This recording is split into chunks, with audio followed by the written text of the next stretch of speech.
दोस्तों नमस्कार।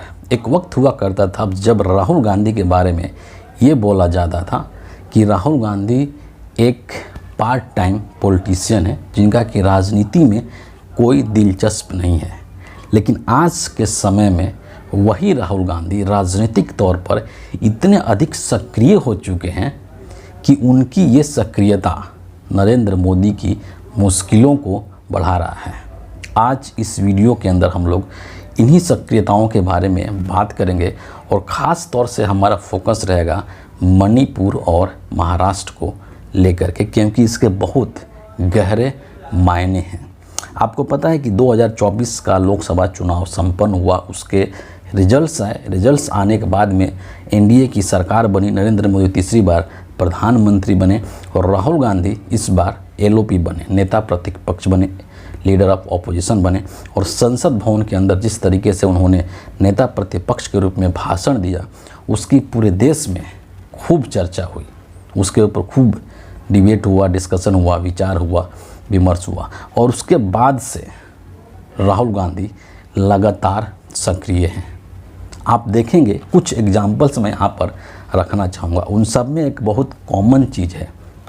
आप देखेंगे कि राहुल गांधी कहाँ कहाँ गए। हाथरस गए, जहाँ पर एक घटना हुआ और तकरीबन 120-21 लोग मारे गए। हाथरस गए, असम गए, मणिपुर गए, असम में बहुत बाढ़ आया हुआ है, मणिपुर गए। उसके पहले जीटीबी नगर गए, दिल्ली के अंदर जीटीबी नगर। वहाँ पर जा कर के जो राजमिस्त्री हैं, जो मज़दूर हैं, उनसे मिले। और बहुत ही आश्चर्यजनक ये बात है कि जब राहुल गांधी जीटीबी नगर गए थे मज़दूरों से मिलने के लिए, उसी वक्त उनके घर पर हिंदुस्तान का सबसे बड़ा व्यापारी फैमिली मुकेश अंबानी अपने बेटे की शादी की कार्ड देने के लिए पहुंचे हुए थे। लेकिन राहुल गांधी मुकेश अंबानी से नहीं मिले, बल्कि जा कर के मज़दूरों से मिल रहे थे।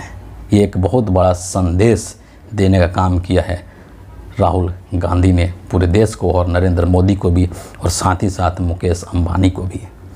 इतना ही नहीं, नई दिल्ली रेलवे स्टेशन पर गए, वहाँ पर जो लोको पायलट्स हैं उनसे मिले। आप एक चीज़ कॉमन देखेंगे कि इस समय के दौरान जितने भी जगह पर वो गए, जिन भी लोगों से मिले, उन सब चीज़ों में ये कॉमन है कि ये सब लोग किसी न किसी समस्या से गुजर रहे हैं, पीड़ा में हैं, दुख में हैं।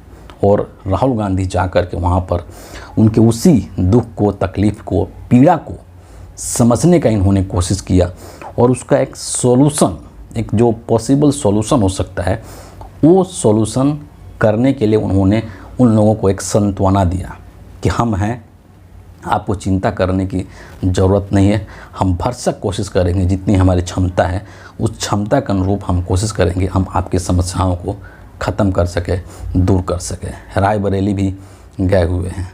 ठीक है, तो ये जो तमाम राजनीतिक सक्रियता है राहुल गांधी की, ये न सिर्फ बीजेपी के लिए बल्कि अमित शाह, नरेंद्र मोदी के लिए भी बहुत बड़ा चैलेंज के रूप में उभर रहा है और राहुल गांधी को एक ऐसे नेता के रूप में स्थापित कर रहा है जिससे कि ये मैसेज जा रहा है क्लियर तौर पर पूरे देश में कि राहुल गांधी इस देश के लोगों की आवाज़ को सुनना चाहते हैं।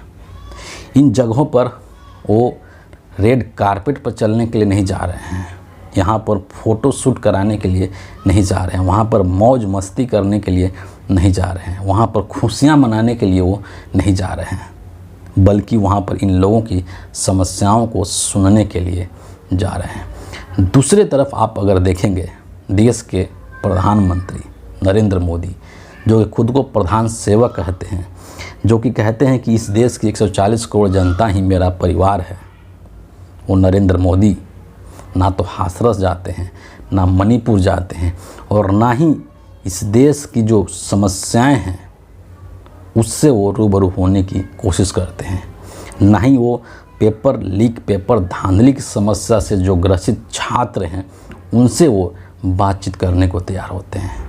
नरेंद्र मोदी सिर्फ अपने मन की बात करते हैं, सिर्फ बेवजह जिसका कि कोई तुक नहीं बनता है, परीक्षा पर चर्चा करते हैं। ये फ़र्क है आज के समय में नरेंद्र मोदी और राहुल गांधी के बीच में।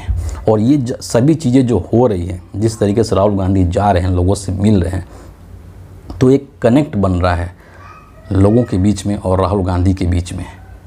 और इस कनेक्ट के माध्यम से राहुल गांधी लोगों के विश्वास को जीतने में सफल हो रहे हैं। जब राहुल गांधी मणिपुर गए तो इस वक्त में राहुल गांधी ये तीसरी बार मणिपुर गए हैं। आपको पता है कि सबसे पहले जब पिछले साल मई के महीने में मणिपुर के अंदर जो घटना हुई थी, उसके बाद राहुल गांधी गए थे। और फिर जो भारत जोड़ो न्याय यात्रा है, उसकी शुरुआत ही राहुल गांधी ने मणिपुर से की थी। और उसके बाद ये तीसरी बार राहुल गांधी मणिपुर गए हैं। और मणिपुर जब वो गए हैं तो वहाँ के सिचुएशंस को देख करके, लोगों से मिल कर, वहाँ के जो कैंप्स लगाए गए हैं, जिन राहत जो शिविर है जहाँ पर लोग रह रहे हैं, वहाँ पर भी उन लोगों से मिले और तमाम चीज़ों को देख करके उन्होंने वहाँ पे एक प्रेस कॉन्फ्रेंस भी किया मणिपुर के अंदर। और उन्हीं के जो प्रेस कॉन्फ्रेंस था, जो बातें उन्होंने वहाँ पर रखी है, उसका एक छोटा सा हिस्सा जो है ट्वीट के रूप में भी शेयर किया गया है ट्विटर हैंडल पर। और उसी को मैं आपके सामने यहाँ पर रखना चाहता हूँ। बहुत ही महत्वपूर्ण है, आपको ये ज़रूर सुनना चाहिए। क्या कह रहे हैं राहुल गांधी कि मैं तीसरी बार मणिपुर आया हूँ। मैंने सोचा था कि ज़मीन पर काफ़ी सुधार हुआ होगा, मगर दुख की बात है कि मुझे सुधार नहीं दिखा। मैं राहत शिविर में लोगों से मिला, उनके दिल की बातें सुनी, उनका दर्द देखा और समझा। मैं ये कहना चाहता हूँ कि हिंसा और नफ़रत से कोई रास्ता नहीं निकलेगा। मोहब्बत, सम्मान और भाईचारे से समाधान निकल सकता है। हमने गवर्नर से भी बात की और उन्हें बताया कि कांग्रेस पार्टी से जो भी बन पड़ेगा हम करेंगे। मैं प्रधानमंत्री से कहना चाहता हूँ कि वो मणिपुर आकर यहाँ जो हो रहा है उसे समझने की कोशिश करें, यहाँ के लोगों के दर्द को सुने और समझें। पूरा देश चाहता है कि प्रधानमंत्री नरेंद्र मोदी मणिपुर आकर जनता की बात सुने, ताकि लोगों को एक भरोसा मिल सके। उन्होंने जितनी बातें कही है उसका एक मोटा मोटा ये निचोड़ है जो कि इस ट्वीट में बताया गया है। आप सोचिए कि एक तरफ राहुल गांधी अभी तो नेता प्रतिपक्ष के तौर पर गए थे, लेकिन इसके पहले वो कांग्रेस पार्टी के एक नेता के तौर पर गए थे और वहाँ के लोगों को उन्होंने सुना, समझा, उनको एक दिलासा दिया। कहते हैं ना कि आप किसी के खुशी में शामिल हो या न हो, लेकिन आप उसके गम में, आप उसके दुख में, दर्द में ज़रूर शामिल हो। उससे उसको एक बल मिलता है, आगे बढ़ने के लिए हिम्मत और उत्साह मिलता है।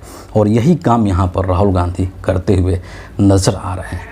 लेकिन दुर्भाग्य की बात है कि इस देश की गोदी मीडिया की निर्लज्जता को देखिए कि गोदी मीडिया के जो न्यूज़ चैनल्स हैं वो ये चला रहे हैं कि मणिपुर जा कर के राहुल गांधी दुख बांटने की कोशिश कर रहे हैं या सियासत कर रहे हैं या ड्रामा कर रहे हैं।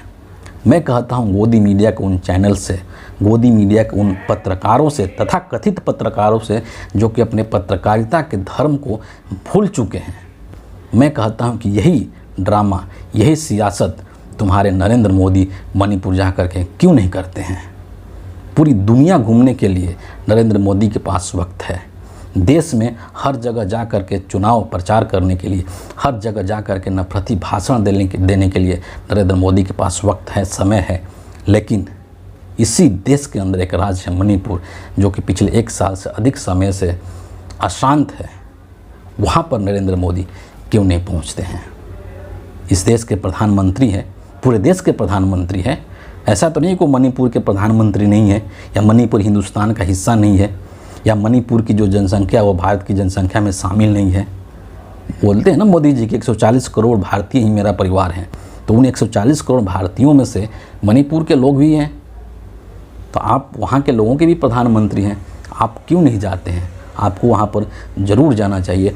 और इसी चीज़ का यहाँ पर जिक्र राहुल गांधी ने भी किया है कि पूरा देश चाहता है, सिर्फ राहुल गांधी कांग्रेस पार्टी ही नहीं बल्कि पूरा देश चाहता है कि नरेंद्र मोदी मणिपुर जाएं।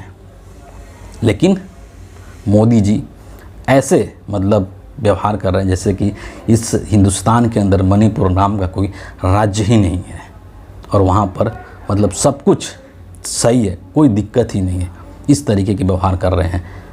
नरेंद्र मोदी। इसके बाद मणिपुर गए वहाँ, उसके बाद वो रायबरेली भी गए हैं। और एक जो और बहुत महत्वपूर्ण चीज़ है जिसका कि मैं अगले 2-3 मिनट में जिक्र करना चाहूँगा, वो महाराष्ट्र को लेकर के है ना। इसी हफ्ते में राहुल गांधी महाराष्ट्र भी जाने वाले हैं। और ख़ास बात ये है कि महाराष्ट्र के अंदर एक जुलूस कह लीजिए वो निकलने वाला है, जो कि एक बहुत ही विट्ठल भगवान है, उनकी जुलूस निकलने वाला है। और उस जुलूस यात्रा में राहुल गांधी शामिल होंगे। और भगवान विट्ठल की इस यात्रा में न सिर्फ राहुल गांधी शामिल होंगे, बल्कि महाराष्ट्र के अंदर जो इंडिया अलायंस के बाकी नेता हैं, चाहे उद्धव ठाकरे हों, चाहे शरद पवार हों, ये सभी लोग शामिल होने वाले हैं। और बीजेपी के अंदर इस चीज़ को लेकर के बौखलाहट है। उसके पीछे एक ठोस कारण है। सबसे पहले कारण कि महाराष्ट्र के अंदर इस साल के अंत तक चुनाव होने वाले हैं, विधानसभा के चुनाव होने वाले हैं। और लोकसभा के अंदर महाराष्ट्र में जो बीजेपी का या एनडीए अलायंस का परफॉर्मेंस हुआ है, उससे नरेंद्र मोदी को, बीजेपी को बहुत ही ज़ोरदार झटका लगा है। महाराष्ट्र के अंदर बीजेपी के 23 सांसद हुआ करते थे और 23 से वो घट करके अब 9 पर आ चुके हैं। वहीं दूसरी तरफ कांग्रेस पार्टी के राहुल गांधी के महाराष्ट्र के अंदर 1 सांसद हुआ करता था, जो कि बढ़ करके 2024 के लोकसभा चुनाव में 13 हो गया है। ये क्या संकेत देता है? ये संकेत देता है कि महाराष्ट्र के अंदर कांग्रेस पार्टी मजबूत हो रही है और आने वाले जो विधानसभा चुनाव है महाराष्ट्र के अंदर, उसमें कांग्रेस पार्टी और इंडिया अलायंस और मजबूती की ओर बढ़ रही है। और वहाँ पर बीजेपी की और जो एनडीए की इनके जो टीम है, चाहे वो अजीत पवार हो, चाहे एकनाथ शिंदे हो, इनकी बहुत बुरी तरीके से हार होने वाली है। तो इस चीज़ को लेकर के डर है बीजेपी के अंदर कि राहुल गांधी जब महाराष्ट्र आते हैं और ये जो भगवान विट्ठल की जो यात्रा इसमें शामिल होते हैं, तो इससे वहाँ पर इंडिया अलायंस की स्थिति और अधिक मजबूत होगी। पहला कारण ये है। दूसरा कारण है कि इससे जो नरेंद्र मोदी की पूरी राजनीति का जो एक आधार है, हिंदुत्व की राजनीति, उसके ऊपर राहुल गांधी कहीं ना कहीं चोट करते हुए नजर आ रहे हैं, उसको धराशायी करते हुए नजर आ रहे हैं। याद कीजिए, जब एलओपी के तौर पर संसद भवन के अंदर राहुल गांधी ने भाषण दिया था, तो उन्हें खुले तौर पर ये नरेंद्र मोदी को कह दिया था कि आप हिंदू हो ही नहीं सकते हैं। क्यों? क्योंकि आप हमेशा हिंसा और नफ़रत की बात करते हैं, जबकि जो सच्चा हिंदू होगा वो कभी नफ़रत और हिंसा की बात नहीं कर सकता है। तो नरेंद्र मोदी का जो पूरा राजनीति है वो हिंदुत्व पर ही टिका हुआ है, वो धार्मिक ध्रुवीकरण पर ही टिका हुआ है। और उसी चीज़ के ऊपर राहुल गांधी चोट कर रहे हैं। इसीलिए जो राहुल गांधी की सक्रियता है, उससे बीजेपी के अंदर एक बौखलाहट है, नरेंद्र मोदी के अंदर एक बौखलाहट है। तो फिलहाल इस वीडियो के लिए इतना ही है। आप सभी का बहुत बहुत धन्यवाद।